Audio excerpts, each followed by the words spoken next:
Good evening, everyone, and welcome to the October 12th special session of the Ann Arbor City Council. Would our clerk please read the order and notice of call of special session? Notice is hereby given that an electronic special session of the City of Ann Arbor City Council will be held on Tuesday, October 12th, 2021 at 9:00 p.m. for the following purposes. A resolution to approve the city administrator contract and any other business will be acted upon with unanimous consent of council. Thank you. If you're able, please join us for a moment of silence. If you're able, please rise and join us for a moment of silence, followed by the Pledge of Allegiance.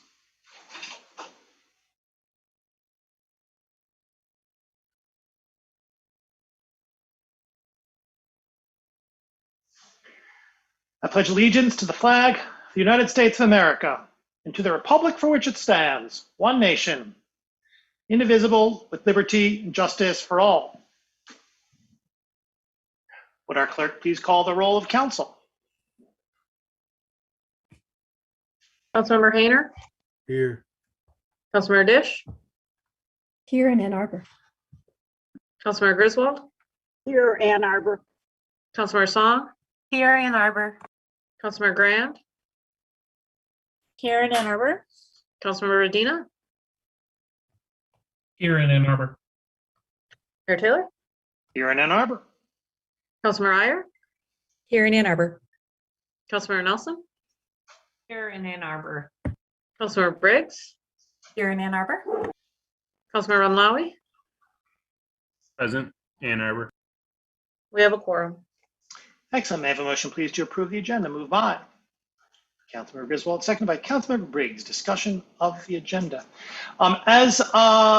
As folks may have tracked their email coming in today, and certainly just a few bits ago, as I sent around a proposed resolution, I'd be grateful for a motion that would include on our agenda as DC2.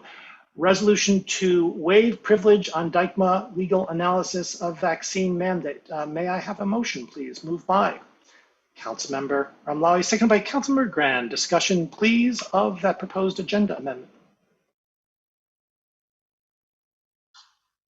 All in favor? Opposed? It is approved. 11 council members present, all voting in the affirmative, thus satisfying the special meeting special meeting agenda amendment requirement. Further discussion of the agenda as amended. All in favor of the agenda as amended, please say aye. Opposed? The agenda is approved. We now have DC1, resolution to authorize contract for interim city administrator. Moved by Councilmember Radina, seconded by Councilmember Grand. Discussion, please, of DC1. Before we get underway, I'd be grateful. I have sent around some proposed amendments, and I'd be grateful if someone would move. Those amendments are twofold. One, the addition of a resolved clause. Resolved that Mr. Fournier's appointment as acting city administrator conclude at midnight on October 17, 2021, wherein he returns to his position as assistant city administrator. Two, that the next resolved clause be amended so as to have Mr. Duhoney's service begin as interim city administrator on October 18, 2021. May I have a motion, please, for those amendments? Moved by Councilmember Radina, seconded by Councilmember Briggs. Are those amendments friendly to the body? I'm going to deem them to be friendly to the body. Further discussion of the main motion as amended. I guess I'll just jump off. I don't have anything prepared to say, and I really ought in light of the occasion. But I'm absolutely delighted that we will have the opportunity to enjoy the benefits of Mr. Duhoney's experience, expertise, skill. We are looking for an interim city administrator. We have gone to the right place, and that is to Mr. Duhoney, and I'm grateful for his decision to come join us in Ann Arbor for a bit. I had the pleasure of having a conversation with the gentleman today and believe that that all who cross his paths will know and be confident that the city is in outstanding hands. We all here on council, and I don't think I'll insult staff to say up and down the line, have a great deal to learn from the gentleman, and I look forward to myself doing so. And so I wholeheartedly support his appointment as interim city administrator. And I would be remiss if I did not extend a fair bit of thanks, and by fair bit I'm underselling it, to Mr. Postma and other members of staff who have worked with us on this process. Mr. Postma ran point in many respects on the interim administrator search, and like most of the things he touches when it comes to the city, it has turned out well. Thank you. Councilmember Griswold. Yes, I just want to recognize Mr. Postma's work on this. I asked for someone with certain qualifications, and I can tell you that Mr. Mahoney exceeds all of my expectations, and we owe that to Mr. Postma. So thank you very much. Councilmember Regina. Thank you. I am also excited about doing this tonight, but I actually have a question that I asked Attorney Radova about right before the meeting, and I was just hoping for a little bit more clarification. In the draft contract, there is reference to a paragraph 2B for a resignation clause, and while I hope we certainly don't use it, I don't see it actually in the document, and so I was wondering if that will be updated or if that's something that can be shared with us. Steven, you want to answer or you want me? Yeah, I think that that's just a holdover, and it because it's a term contract, but Attorney Radaba can specify. I think it just be deleted. It has no real meaning, but go ahead. Attorney So we Radaba. can either add in the resignation provision, which we would need to speak with Mr. Mahoney about, though I doubt there'd be objections, or we can just remove reference to it. It is a contract term, so I don't anticipate he will be resigning. So whatever council desires, we can do. We can also deem it probably a scrivener's error. Like Mr. Postma said, that it's just a holdover language of a reference to a resignation clause. So approving that, we can take care of it. I think from my part, I'll suggest that we'll deem that a scrivener's error and move on unless anyone has objection. Further discussion of the resolution. Councilmember Briggs. Just very briefly, I also want to say I'm excited to see Mr. Mahoney coming to town. Thank you to Mr. Postma, and thank you to Mr. Fournier, who stepped forward as acting city administrator. Councilmember Amlawi. Thank you. I know it's been a long day for many of us. I'll try to keep it short and succinct. Yeah, I do appreciate the efforts made by staff, in particular Mr. Postma, in bringing forward such a qualified candidate to assume the role of city administrator. I'm eagerly excited for this new era. I don't think, as many have already thought, he could start too soon. I'm excited. I'll be counting down the days and hours until October 18th. So we can have some steady-hand, experienced leadership, someone who many will look up to, hopefully, and learn from, and provide us the stability, the experience, the maturity that we need in order to go forward in a time that shows many challenges. So hopefully this is not just a 9-month or 13-month stint. Hopefully it's a lot longer, but that's not up to me. I appreciate the opportunity to vote on this and look forward to a new era. Councilmember Hayner. Thanks. Just a couple general remarks for the public's benefit, because they may or may not see the contract. So this is an 11-month contract. It can be extended up to 4 months with the agreement of each party, so we could have up to 15 months of service with Mr. Mahoney here. And I think that, that we'll see how that goes when we get to the end of it, the first 11 months. These types of experienced executive, this executive experience and hopefully, and I assume leadership, doesn't come cheap to the city. I mean, it's costing us about $24,000 a month for this position, when you include the $2,500 a month housing stipend and the salary and the benefits estimated put together. So, clearly this is somebody who's coming in here. He's going to do a lot of work. We're going to hopefully get some things done and get this train back on the rails properly. So I appreciate his service to the city and looking forward to it myself. And, let's get on with it here. Councilmember Grant. Thanks. There's been a lot of doom and gloom in the last few statements, so I just wanted to, try to end this hopefully on a positive note. I'm thrilled that Mr. Dohoney is coming to join such a talented, dedicated staff.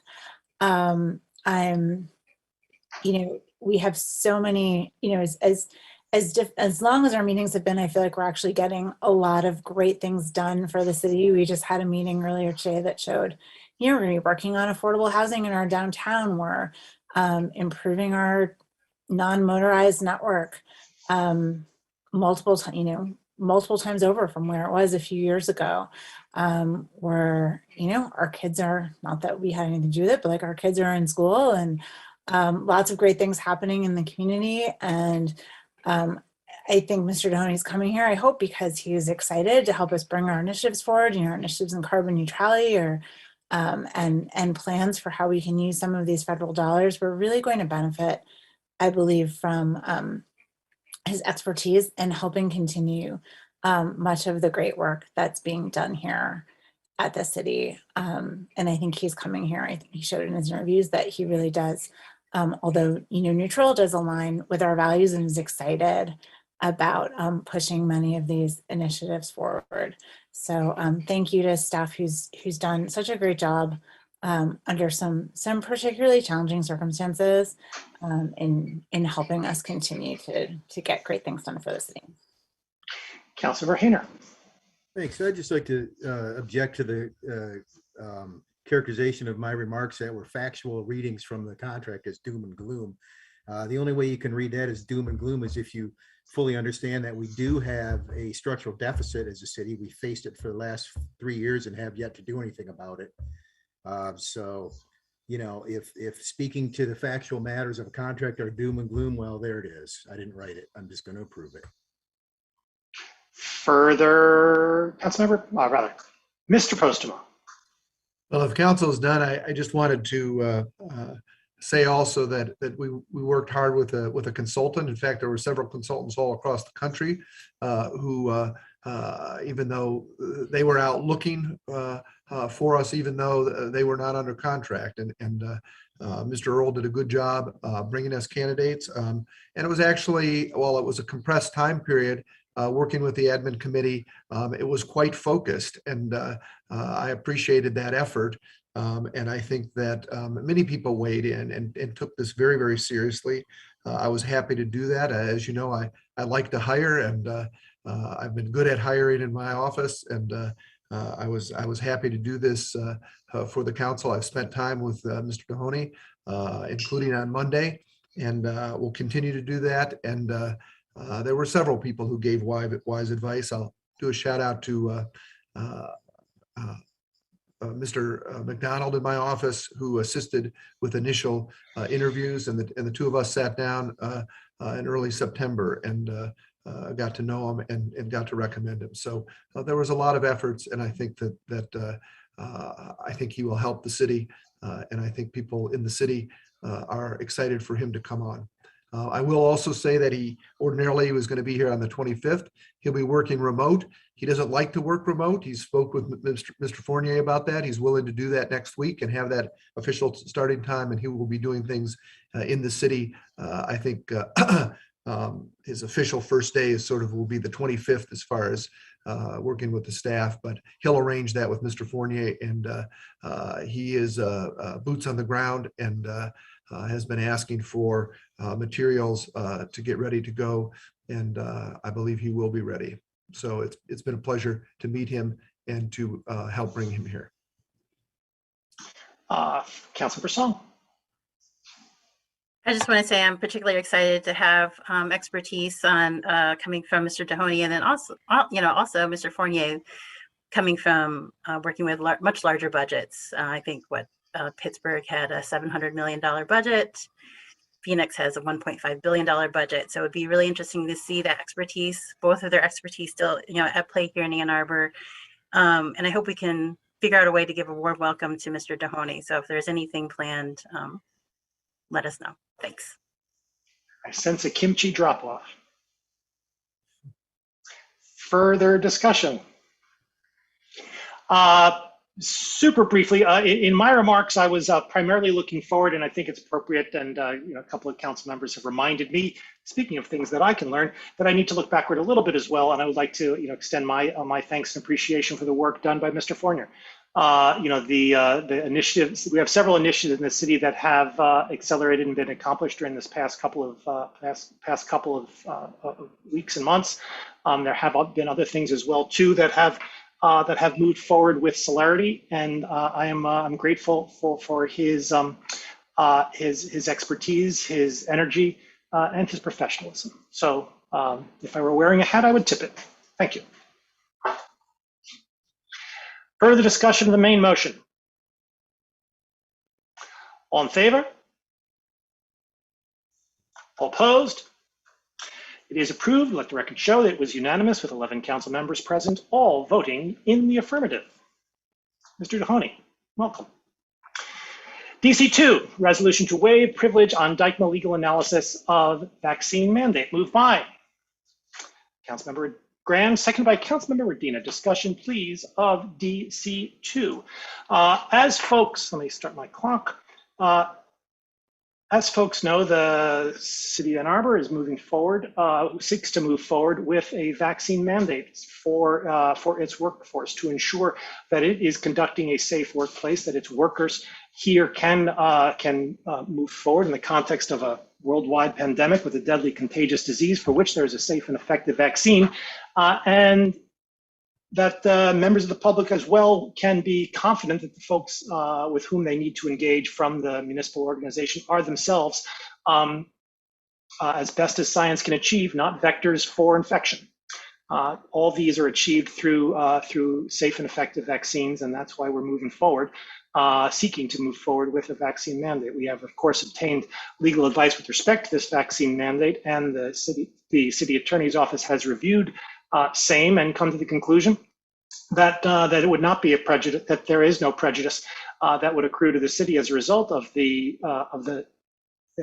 information's distribution, and indeed has suggested, and I certainly conclude as well, that there would be a substantial public benefit for the distribution of that legal advice. And so you have before you a resolution to waive privilege on the legal analysis so that members of the public, near and far, can understand where we stand on the constitutionality, or pardon me, on the legality in Michigan of a vaccine mandate. I'm excited to move it forward and look very much support a vaccine mandate, and look forward to distribution of this information to the public so that we can have a full conversation about it with common facts. Councilmember Grant. Just like to thank staff for moving so quickly to encourage us to get this on our agenda. Really nice catch, because we do want to get this information out to the public. I know there's a lot of interest. I was really pleased to see this council unanimously approve support of going forward to get information about the mandate. I think it's critically important. We know that unvaccinated adults have an 11 times greater chance of ending up in the hospital from COVID than people who are vaccinated. And in this community, we believe in science. We want to protect our most vulnerable residents and just our residents, period, who interact with our staff. And that's the value of this community. I'm proud to represent the community that has this value, that is going to push for a vaccine mandate, and getting that information out there is critically important. And for those staff who think that this is an imposition, I'll speak for myself and not the entire council, but this council member doesn't care if you think it's an imposition. If you want to work here, get vaccinated. If you don't want to get vaccinated because you've been radicalized to believe in some anti-vax nonsense, barring, of course, some sort of religious or medical exception, which will provide that for you, don't work here. We'll find other people who want to. Anyway, looking forward to this information being released and moving forward with implementation on November 1st. Councilmember Song. I'd like to show appreciation for county health in their constant work in mobilizing clinics at their building, at their office. And I understand there's more mobile clinics coming, vaccinating people, in their homes if need be, and how accessible it is to make appointments so that folks can do this outside of their work hours too. And I really hope that once this mandate is in place, we can see adults really modeling what we'd like to see in the community, which is showing how we want to keep folks safe and healthy. And it's a way to demonstrate care. I'd love to see, if there are city staff who remain unvaccinated, you have an opportunity to get your vaccinations, as we expect availability to come for kids under 12 in the coming weeks. So if we can see city staff alongside with kids who, they're getting their vaccinations as they celebrate their 12th birthday. So it is a celebration. It's a celebration of life and health. So I look forward to this. Thanks. Councilmember Griswold. I think it's always important to lead by example, and I am looking forward to getting my booster shot for COVID tomorrow morning. So, I'll be there. Also, I hope that the sharing of privileged information this evening is a turning point, and we will work on being more transparent in the future. Thank you. Councilmember Ramlawi. I just think this issue is very dense. It's simple in some respects, but it is shown to tear this country apart and tear families apart and tear communities apart and tear friendships apart. It continues. I look forward to seeing the legal advice that we were going to share with the public. I know in the last several weeks there's been a lot of stress on city employees who've been given an ultimatum, who haven't been given the opportunity to have the exemption for weekly testing. And it's caused a lot of harm in other ways. And I understand people have very strong opinions on this. I'm vaccinated and I have been for many months. In fact, my resolution, speaking about leading by example, I had a resolution set for council to consider that would call on us to be vaccinated by the mandate that we're imposing on our city employees. And I think that that's due to come back on the 18th. I just know that we have challenges. I'd like to see what this legal advice says to those challenges when we talk about unfair labor practice and lawsuits that are possible. And just by throwing some caution in the wind does not make me anti-science, does not make me anti-vaxxer, and doesn't make me a Republican. I know this has been a very contentious issue, and to make it seem like it's a slam dunk, I think underestimates the gravity of what COVID has done to our country and society and city alike.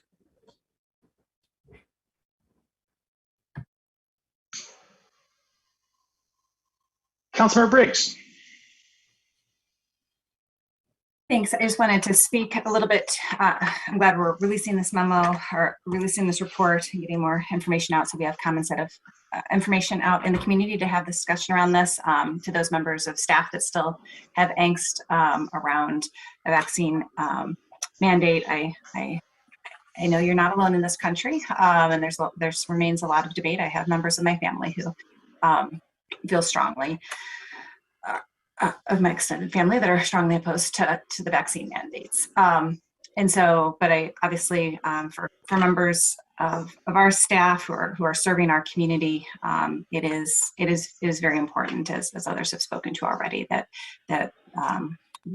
our community can know and feel safe in interacting with every member of the city staff and be safe, and that our staff is safe as well. And so this is an important step that our city can take to both protect our staff, every member of our staff, and every member of our community. So thank you. Councilmember Adina. Thank you, Mayor. I just wanted to, I'm also grateful that we were able to move quickly on this and that staff was able to turn this around by working with outside counsel so that we can all be operating kind of under the same facts and same understanding of what is legal. I also just want to reiterate, I've said it before, I'll say it again, I will say it in the future to members of our community and members of our staff. Vaccines are safe and effective. Please go get vaccinated. It's really the least that we can be doing to protect the community that we serve. I welcome Councilmember Omlawi's resolution as well, encouraging members of council to get vaccinated. I think based on previous comments, I suspect that we all already are, but I think it is really important for us to just reemphasize that, we as a community are leading by example. We know that it is important for not only the residents we serve, but for our organization that we not only encourage vaccination, but we really, do strive to get to that 100% mark, because that is the best we can do to make sure that we are keeping folks safe. Thanks. Councilmember Dish. I just wanted to acknowledge and extend empathy for those who know people who have gotten sick despite that they are vaccinated. And I understand that is fueling some of the vaccine hesitancy, and I can't imagine what that would be like. And just to add to the genre we're inventing tonight of vaccination stories, I got vaccinated as soon as I could be, which was back in April. And because I'm teaching a 300-person class at the university, I'm being routinely tested, not because I have to, but because I want to. And I've had 6 negative tests, despite that I know that some of my students have come down with COVID and I've been exposed to them. So I am masked, I am vaccinated, they are masked, they are vaccinated. We've had improved ventilation, for which I'm very grateful, and it's working. So I hope some people who feel hesitant because they know some have gotten sick understand that some of us who are being exposed are not getting sick. Mr. Postma.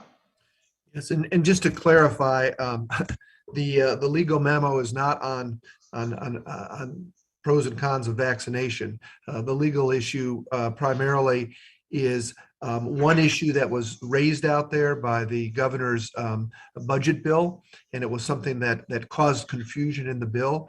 And this is a threshold issue for us to move on quickly to get an understanding of the legality or enforceability of that issue. It's a threshold issue. We move quickly, and when I say we, I'll say that loosely. That was Attorney Radabaugh and Mr. Fournier, and they moved quickly. I moved with them because we were moving in parallel paths on this, and so we went to that. But Attorney Radabaugh read the 900-page bill. I did not. I don't have the patience for it right now, and she read it. She advised everybody about it, and you all had that advice. And despite that, because it's an area that I'm not as familiar with, and we wanted to just make sure we weren't missing something that was obvious. We got expertise, and and they have this opinion. We will be giving additional advice as needs be over the next month before the mandate is actually comes up in November. We'll provide additional advice as was requested. So this is a first step, and I think it will clear up something that has caused confusion, and will be very succinct and as self-evident as it can be in the law. Councilmember Nelson. Thank you. And I want to thank Mr. Postma for bringing us back to the substance of this issue. I think it's clearly easy to get distracted repeating things. This advice that we're making public is specifically about the state bill. It's not, I didn't see in my first skim of it, I didn't see anything related to labor contracts and the challenges of negotiating with staff, which I know but these negotiations have been going on for a number of months. I've had regular or periodic conversations with head of departments about this particular challenge of working with staff and moving us in a positive direction. And so, we will provide that advice and not. I appreciate that. Yes, and I appreciate that that's coming. And so, yeah, I am hopeful about this being a positive step forward. I know that, like I said, I am aware of how long a process it has been in negotiating and working with the people who have been serving our city. So I'm happy to be vaccinated just like everybody else is, but that's not actually the substance of what this issue was or what we are voting on. Thank you. Councilmember Griswold.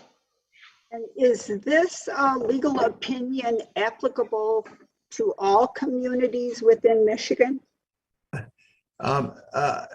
You can just read it. It has two sections. The attorney is not going to give advice to the entire state of Michigan. He's going to give advice to the city of Ann Arbor. And so that's what it is limited to. Thank you. Further discussion of the main motion? All in favor? All opposed? It is approved. We now come to public comment general time. Public comment general time is not, Mr. Postma, did you, my apologies. Did I miss you? Mayor, I will send this as a communication to the clerk for the 18th meeting, and I will also have the clerk posted on this site also. And so I will send it to her, or Attorney Radabaugh will, so that this can get out in an expeditious way. Sorry for the interruption. Never a worry. Thank you. We now come to public comment general time. Public comment general time is an opportunity for members of the public to speak to council and the community about matters of municipal interest. To speak at public comment general time, one need not have signed up in advance. To speak at public comment general time, please enter the number on your screen. That is 877-853-5247. 877-853-5247. Once you're connected, please enter meeting ID 942-1273-2148. 942-1273-2148. Once you're connected, please enter *9. *9 to indicate that you wish to speak. When it is your turn to speak, our clerk will identify you by the last 3 digits of your telephone number. You will have 3 minutes in which to speak, so please pay close attention to the time. Our clerk will notify you when 30 seconds are remaining and when your time has expired. When your time has expired, please conclude your remarks and cede the floor. Is there anyone who would like to speak at public comment?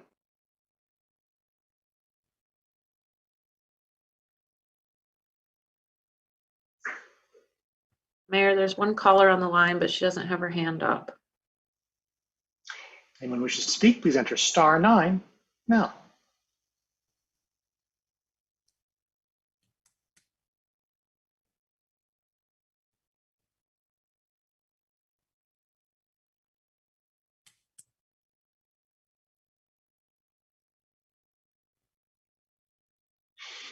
Seeing no one, public comment is closed. Are there communications today from council?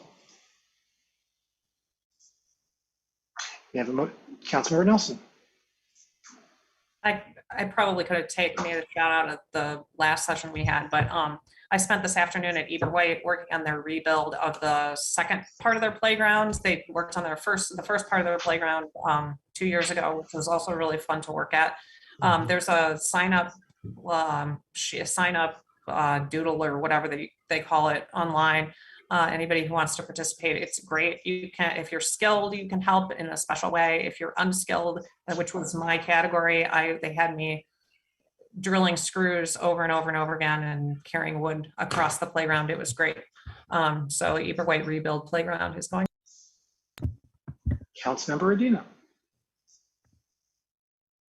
Thank you. I also wanted to give an update on, I spent part of my weekend with our incredible OSI staff planting some trees as part of our 10,000 Trees initiative here in the Arbor Oaks neighborhood. And wanted to just thank our community partners in the Bryant Community Center for allowing us to use their space as kind of our staging location, and to all of the volunteers, including a whole bunch of students who came out from the university to demonstrate their commitment to the greater Ann Arbor community as well. And I think it was a great time. The residents really seemed to appreciate the help in getting the trees planted that they'd signed up for, and moves us a step closer towards some of our goals that we laid out in A20. So thanks to all of the staff who put in hard work on the weekend to make that happen. Councilmember Saul. We had a power outage here in Ward 2 yesterday. I think we had 2,500 folks without power up here on the northeast side, and after some power lines were on fire early yesterday morning. So I guess a quick thanks to fire for working on that pretty much all day, and DTE, and I think most folks were back with power by the end of day yesterday around 4 or 5. So a lot happening on Indigenous Peoples Day. Further communication with council.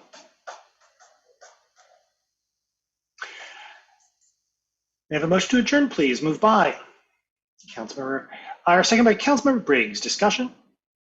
All in favor? Opposed? We're adjourned. Thank you, everyone. Mr. Fournier, Ms. Boudry,